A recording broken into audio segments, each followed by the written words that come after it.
years in the army makes me believe I don't need a microphone. Am I correct? Excellent. This is going to be a Ron Seal presentation. So there's the tin.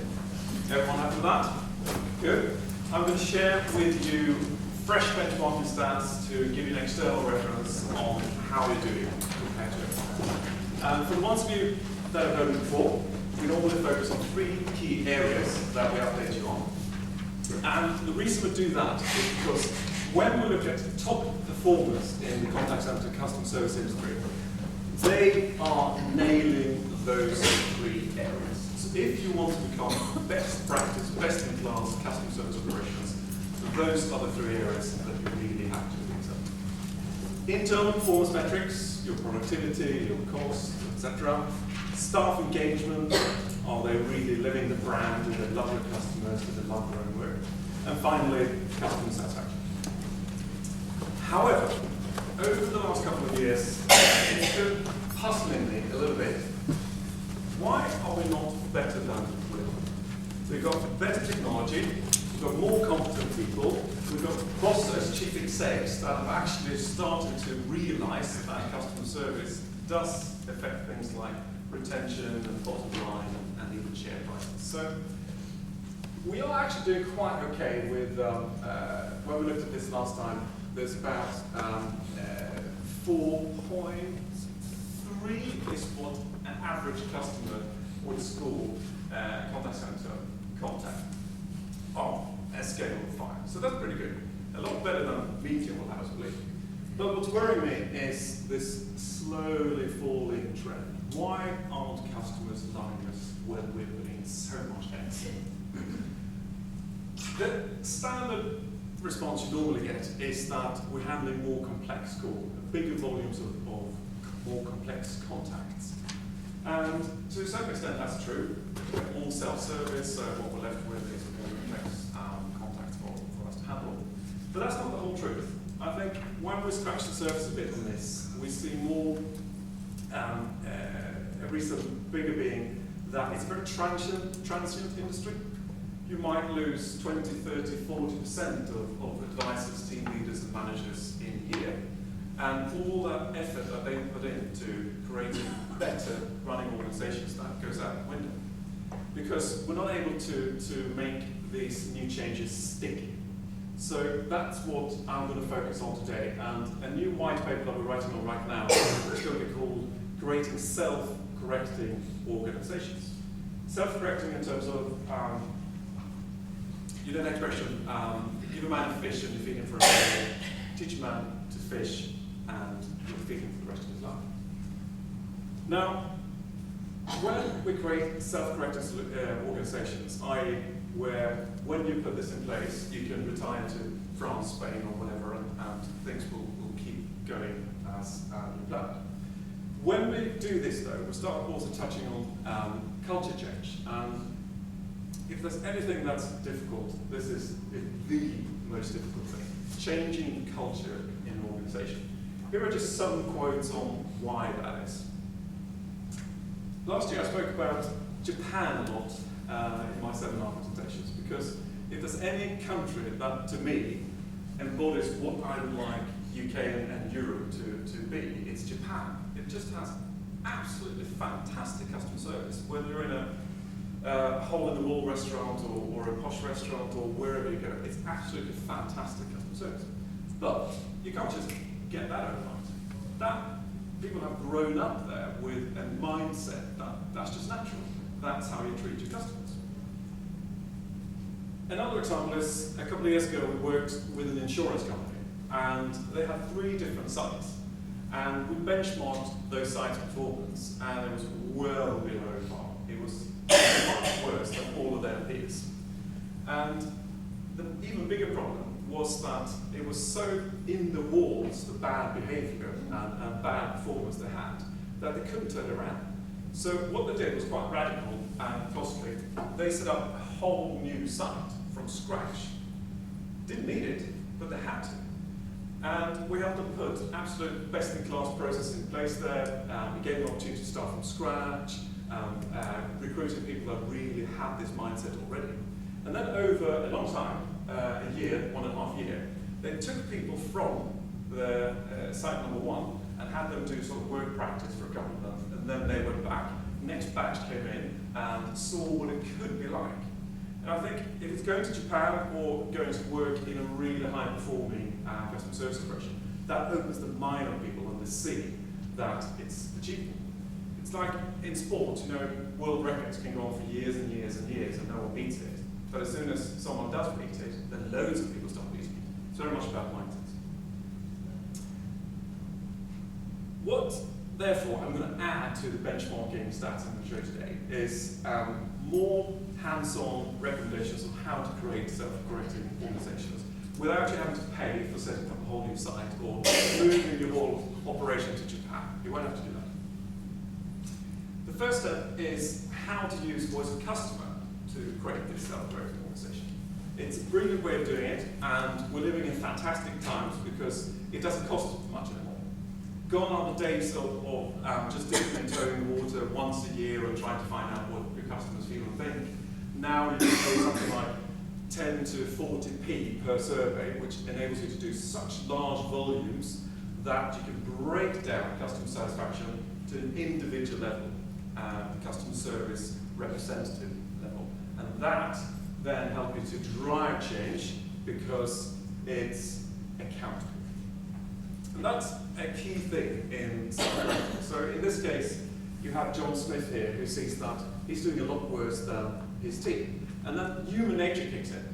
John will automatically improve his behavior because he doesn't want to fall behind the rest of the team. But actually good advisors will also improve because they will get an automatic pat on the back. And this goes on day in, day out, week in, week out, and creates that sort of self-improving, self-developing situation. What I can recommend though, when you do this, don't let John see his actual colleagues, because then you start pointing finger culture. You don't want that. Let him just find out how he's doing to the aggregated team. So that's advising. Then let's move up one step to team leaders. What can we do to make sure that they're self-correcting on an ongoing basis? Well, simple correlation analysis like this has two benefits. One, it helps them see what things should I focus on to reach my target of. For example, if you put a target of a certain NPS level or customer effort or customer satisfaction score, whatever floats your boat in terms of targets, he can then see by correlating with customers scoring his advisors or her, if the advisors fall out like that, then there is a correlation. So then advisor engagement in this case is something that he or she should focus on. But then it gets really interesting because then you can see who should I focus on. Previously, most team leaders have just focused on everyone equal because they've been told in management courses that you should spend equal amount of time with every single employee you have. Rubbish. By all means, speak to these people, don't ignore them, but if you spend more of your time with the people in the grey circle here and manage to push them onto the orange circle, you can have a massive impact on your NPS score or customer effort score or CSAT score. So that's team leader. What can we do with the voice of customer to create a self-correcting solution for managers? Well, similar correlation analysis where you've got customer satisfaction or NPS here, and then look at the questions like, for example, speed of answer, advisor engagement, advisor quality knowledge, etc., to find out sort of a priority in terms of where should you set your targets and what are the most important things. And in this case, for the ones of you who have listened to me before, you've seen this, but it's quite an important one because still to this day, speed of answer 80-20 is a major target for a majority of organizations out there. But when we looked at 1 million surveys, we saw that, yes, speed of answer matters, because these are people who scored speed of answer really well. They got through quickly. They went on to score overall satisfaction really high. And then they dropped down to people who said, I'm furious. It's taken me 15 minutes to get through. But they scored middle of the road. But these people who said, I did not like the way your representative spoke to me, or I thought they were idiots. They didn't have a clue about what they were talking about. They scored overall satisfaction and NPS a lot lower. So those two trumped speed of answer. So on a manager level, it's getting that not yearly, monthly feedback on what actually does our customers prioritize. What are the most important things for us to focus on? So they set the targets on facts and not gut feelings or myths industry gets. And that for us is the basics. Now it gets a little bit more sexy. We did advisor, we did team leader, we did the manager, and now how do we, to paraphrase Peter Massey in the audience back there, how do we make other departments stop doing stupid things to our customers? And Donna Fluss wrote a book, I think it's 15 years ago now, called Create a Real-Time Information Hub, because we sit on all this fantastic information in call centers, but it never goes anywhere. But I think now it's actually going to happen, because most of the voice of customer solutions out there, you can set up trigger words and alerts. So all of the verbatim you get in, even if it's voice files, that can be converted into text. And then you can set up alerts like, for example, my delivery didn't happen. That pings an automatic email to logistics. The navigation on your website is rubbish. That pings an automatic email to your online team, etc., etc. For the financial services clients out there, anyone talking about ombudsman in the verbatim in the customer satisfaction feedback, that goes to someone who will act very quickly on that, as opposed to act 3 months later on that, when it's already escalated and become a real big problem. So I think if you put this in place and annoy the hell out of your other departments, you will see take notice, and you will see less of the calls coming in that you have nothing to do with. The problem is created elsewhere. That should see a reduction.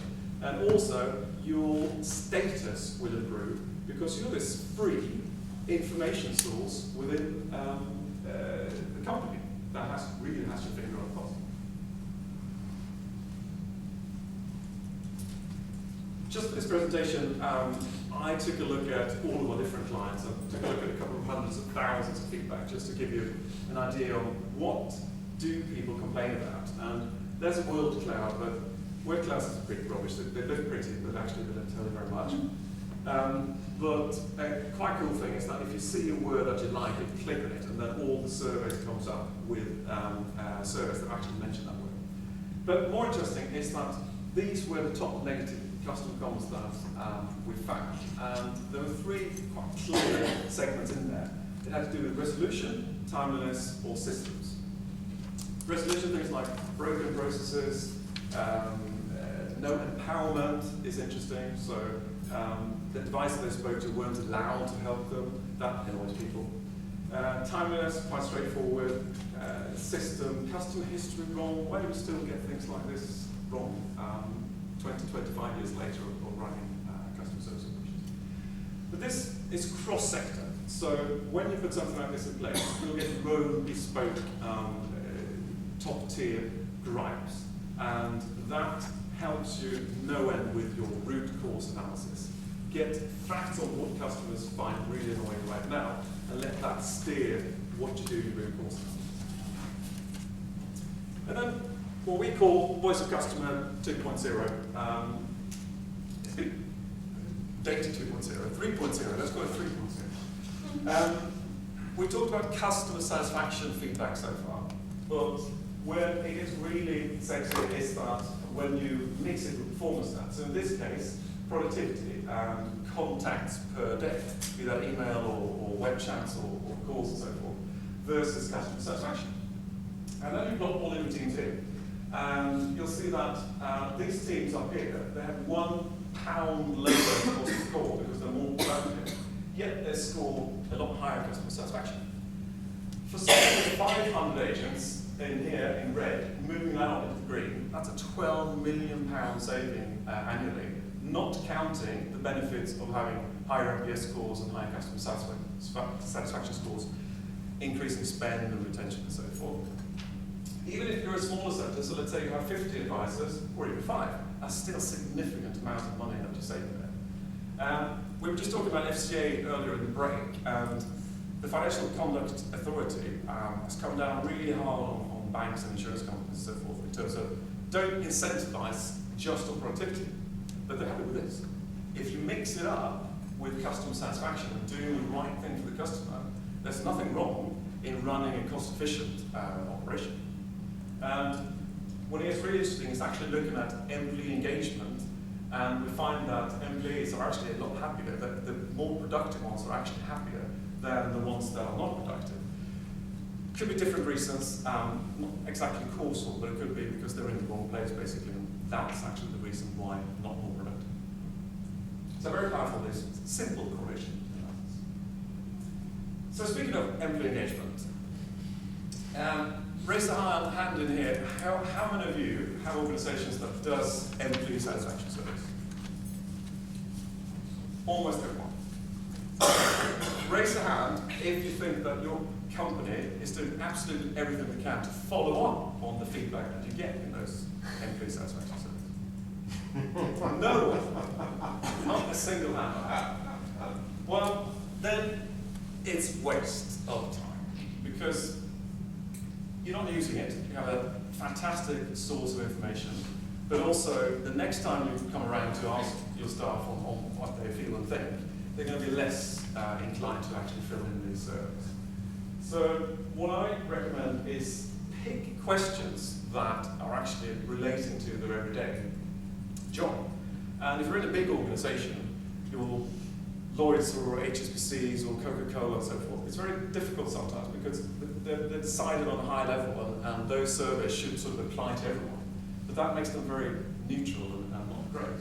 So when we do ours, we look at things that a customer service advisor would care about. Things like if they get enough recognition, if they get enough training so the product knowledge is good, etc. That actually came out quite well if we look at the last 2 years of surveys. So still have 25% of employees that says that, no, I'm not getting enough recognition and I need more training and so forth. But that's probably still better than most of you maybe think. But then why on earth then is general satisfaction so low? We've got almost 40% of people that say, I don't like working here, I don't like my job. Could it maybe be because of the lowest scoring segment, which was support and processes? That scored really low. And for us, that's made up of several different questions. But the key one is, do you think that the technology in place help you or hinder you to serve your customers? And 62% said that it's hindering me to help my customers. Again, why on earth, 20 years later, are we still seeing that 62% of our staff think that our systems are stopping us from doing customer service? That is something that we collectively really need to address. Because it affects both customer satisfaction and employee satisfaction, and those two together create 3. 1 and 1 will create 3. It's really detrimental. This is more fun. We'll take a little sidetrack here. We've got propeller heads in our office that just love to dive deep into the data we have and come up with all crazy kinds of things. Whereas I'm a bit scared, because what if we, for example, come up with that you should hire just people under 25, because they're much better than people over 25, or vice versa. So it's quite scary stuff to look into. But luckily, it doesn't matter. It's much more down to personality and training and so forth than it is down to age. And it doesn't matter if you look at things like empathy or you look at product knowledge. It doesn't matter if you're 26, 36, 46, 56 or plus 56. So that's quite nice to know when you're recruiting. The really scary one was this. I often hear people say that, oh, men are much better because they're much more solution-oriented and they solve problems better. Oh, no. Women are much better because they're more empathetic. They listen to the customer much better and therefore they're the best ones. But again, we drew a big sigh of relief when it turns out that it doesn't matter which end. I normally count the seconds here until one female audience member spots that the female actually came out a little tiny bit higher. A lot of noise today. You can put that into statistical anomalies and so forth. But on a whole, when you're recruiting, doesn't matter if you recruit women, men, or whatever age they are. It's much more down to personality, and stuff that I've talked about in this section, engagement. Not customer satisfaction, but engagement. Do they really care? Another correlation matrix which we like. In this case, we're not just looking at customer satisfaction. In this case here, did you feel that the advisor enjoyed helping you? But we mix it up with employees telling us, do you feel that you get enough recognition? And all of a sudden, we spot that these team leaders up here, they score much higher on both. So chicken and egg, is it because they give more recognition and therefore their staff members deliver better customer satisfaction? We think so because it's done at a team level, but also you could say that maybe higher performing advisors get more of that. But they shouldn't. It's actually the ones that are underperforming that the team leaders should be helping more. But you see what I mean? It really adds an additional dimension to you managing your staff out there, but by focusing on the ones that need help. So, on to performance benchmarking stats. I'll leave a bit of time at the end for you to ask me questions about metrics that I haven't covered, because we cover a lot of metrics. I'm obviously biased because we do benchmarking, but I think it's a fantastic way to, in addition to the stuff we've been talking about, create a self-correcting solution where the benchmarking steers you in terms of both what you should focus on and set realistic targets. In 99 times out of 100, when we do benchmarking, people have aha experiences and they think that they're here and the peers are up here somewhere. So they set the target up there. Turns out the peers aren't even nearly up there, and therefore it's demotivational because their staff will never reach the targets that they've set. Instead, they can take it down a lot and actually beat customer expectations and beat peers, but relax the targets a bit, and that will create a more relaxed atmosphere in the customer service operation, and therefore they will actually reach the targets. I won't go into case studies today too much, but on the chair in the back there, there's a little booklet with 4 or 5 case studies on how a couple of clients have done this and done magical things like reduce the cost with 40% at the same time as customer satisfaction went up with 10%, just because they prioritized the right things and not listen to industry minutes or gut feelings, but took a look at facts and focused on that. If you don't believe me in why benchmarking can be valuable, then a quick and dirty gap analysis like this, where bright index is what we call the average, so the cross-sector average of all the participants in our benchmarking. If we compare them against top performers on just a randomly selected couple of metrics here, this shows you that not only is the difference between average performers to top performers something like 15 to 20 million quid. That's a lot of money. But it also proves the point in terms of most people maybe thought that that attrition there, that is awful. But in the grand scheme of things, it's other things like calls per day and absence and so forth that you should focus more on. So do you get my point that it helps you prioritize, and very often you'll be surprised on the things you should focus on and the things you shouldn't focus on. I call it a Q&D, quick and dirty return on investment, because very often you can't do everything at once because they overlap. You can't achieve all of these savings at the same time.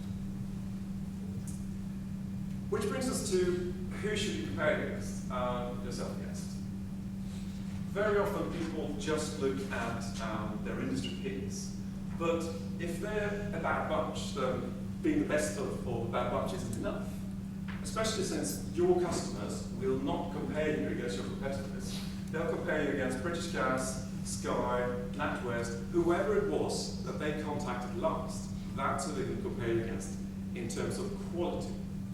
So for quality, you need to look at cross-sector.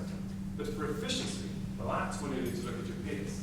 Because you look at people that have the same type of calls that you do, or emails or web chat and so forth. And it doesn't even, it's not even enough there, because if you take insurance, you might have a claims handling centre that has 45 minutes to 50 minutes average handling time, and then you might have a pre-sales insurance centre that have 3-4 minutes out of time. Can't compare the two in the same day. So it's really key for efficiency that you pick the right bits. But for quality, everything. Do you want to be best practice though? That might cost you too much. I hope there's no one from Ryanair or First Direct in the audience, but I always use this because it's so simple to put a picture in people's mind that you have to decide as well if you just want to make lots of money and don't care about quality, or you just want to nail those customer satisfaction surveys but maybe not make so much money. You need to strike that balance. And you might not want to be Premier Banking because it costs them a fortune to handle the contacts and they don't care. But there is a balance to be made, and for us, it's top 25%. If you aim to top 25%, then you're in a good shape. So, what does the top performers and the average look like for a couple of metrics? I'll go through them quite quickly, and if you have any questions, then we can go back to. The first one is advisors per team leader. Might not sound very interesting, but when we look at everyone's performance, we see that there's a very big sweet spot in 8 to 15, and if you go over 15 advisors per team leader, all of those metrics you see here drop dramatically. It's extremely detrimental. The team leaders don't have enough time to help the people that need help. But equally interesting, if you go below, we didn't see any additional benefit, so it's overkill to have less than 8 advisors per team leader. Now this will go up and down depending on if it's business as usual or you're introducing new services and new products, you need to take it down, wrap it up. So. But do not go up to the highest scorer here in 22 advisors per team leader. That is really, really detrimental to operations. Speed to answer, my favourite pet hate. If you want to dazzle your customers, absolutely keep measuring this. But if you're not going to reach it, then don't bother with it because it's demotivational. But do bother with this next one. Number of contacts handled within, calls handled within 120 seconds. Because that's where we see there's no turning back in terms of having a negative impact on customer satisfaction. Very few people measure this, the sort of the tail, and we find that's crazy. I think it's because 80-20 is such an established metric, it's easy to understand, even for a chief exec and so forth, but this is actually more important for you to have some time. We also saw that it was helped by having technological solutions like you're now number X in the queue, or the average wait time is now Y. And another interesting thing we saw that if you remember I talked about advisor engagement and advisor product knowledge, if that was good, then they actually scored speed of answer better, even though they shouldn't have. They sort of forgot about how long they'd waited because it was such a good experience when they got through. Do start monitoring social media, however, and I've nicked a cartoon here from Meet Massey. I hope you're not using that this afternoon. Good. It says, in the social media unit, it says, that's another person on Twitter complaining that I never answer the phone. Do monitor social media because it's like word of mouth on steroids. If something goes wrong, it really goes wrong. But don't get ahead of yourself. Yes, it's changing rapidly our environment, but it still looks like this. Almost 80-20 calls versus emails. So do monitor it, do start social media teams and so forth, but don't throw the baby out with the bathwater. We still have a majority of contacts coming in that are calls and emails. FAQs, people very often forget about. I recently bought a really expensive laptop and contacted the supplier and couldn't get any answer, and they said you have to send it in and it's going to cost you £300-400 quid. I went on a non-official forum to just check if anyone else had this problem. 8,900 people had the same problem, and it was solved by just tightening a screw in the back of the laptop. What on earth? Just imagine the number of calls and contacts that are coming in to this supplier when if they had an official FAQ, they could have solved it. It just baffles me. And do customers like social media as a channel when they have an issue? Well, this is open, showing that across several countries, actually, most people by far prefer to speak to a live agent, and then comes email, and then further down the line comes social media. Normally, social media kicks in when they have a bad experience with the first of a couple of channels. Then they hit Twitter and Facebook and everything, and then you've got that snowball effect.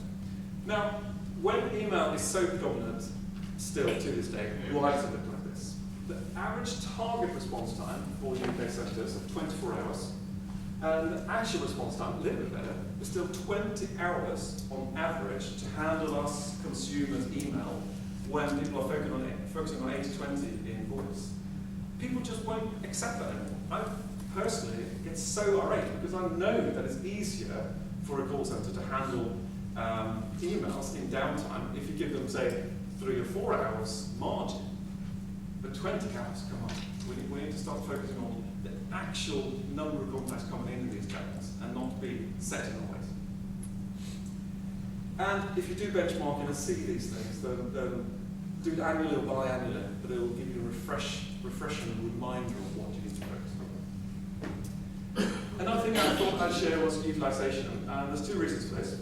One, take it home and use it operationally. If you don't have more than 42% talk time in a traditional call center, then you're falling behind the average. But politically, this is equally interesting because you might have, sorry to slag off chief execs all the time, but if you might have a chief exec who sees that figure and goes, excellent, we can sack half the staff and save millions and millions. But if you show him or her that actually the top performers don't get more than 60% out of their day, then that puts it into perspective. And finally, a couple of words on average handling time. Most of you has probably thrown out average handling time as an incentive, or not, incentive to advisors, which is right, because some calls will take longer than others. But do not throw it out as a management tool. And if you can, try and combine it with customer satisfaction scores, like in the other correlation metrics we've done, because then you'll get things like this. Over the last 3-4 years, this contact center might have hailed Bob as the shining star, because he takes so much longer with the customers, therefore he cares. Okay, so he costs a bit more, but surely his scores are much higher with customers. Rubbish. It's actually Mary here, who is twice as productive, costs half as much as Bob, but she scores higher with the customers because she's more to the point. Now, for a manager, again, I mentioned self-correcting 1,000 times now, but if you've got things like that in place, that shows you these stats on a monthly basis, then you know what to focus on, and your successor will have that as well. And slowly but surely, you will chip away on that culture change, and sooner rather than later, you find yourself in a Japanese environment. So, to sum up, how do I think that we're going to significantly raise the game for the industry? Make sure that you don't look at all of these in isolation, but you take a holistic view and you try to beat at least the average for performance, staff engagement, and voice of customer. But make it sticky as well. Create self-correcting monitoring, self-monitoring solutions, and you'll have a massive impact on your road towards best influence. 5 minutes for questions. Who wants to go first?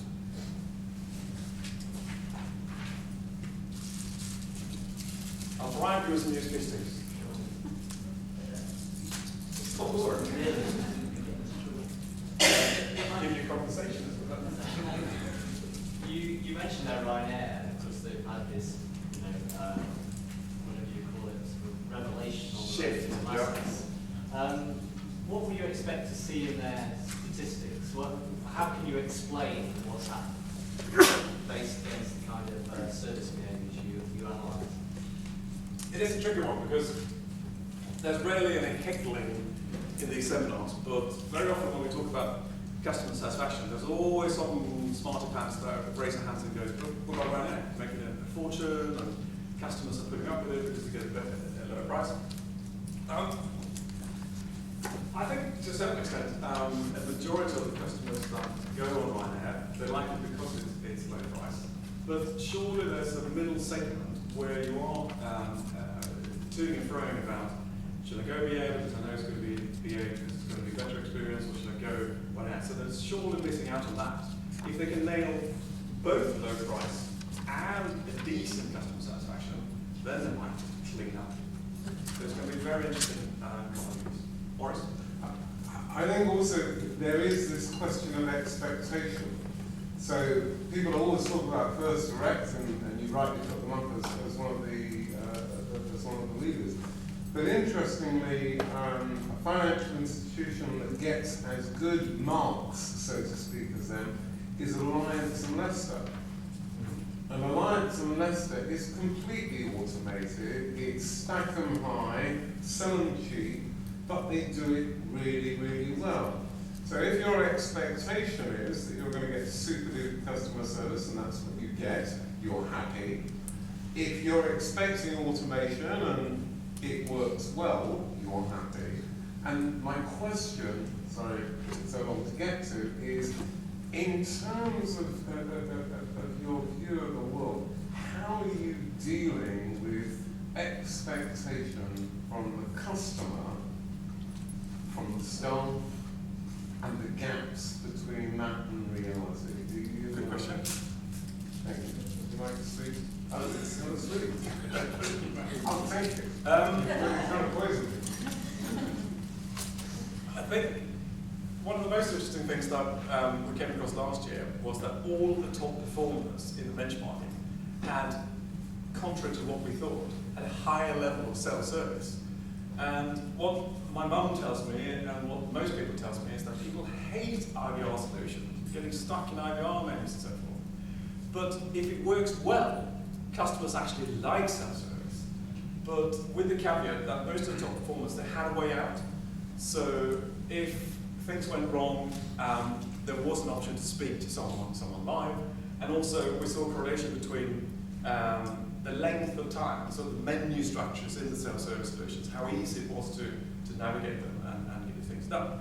So I think there's an obsolete view on actually what is making customers happy. Not all of us like the live, friendly approach. We want to get things done quickly. And then if a self-service solution works well, then that's what I would prefer.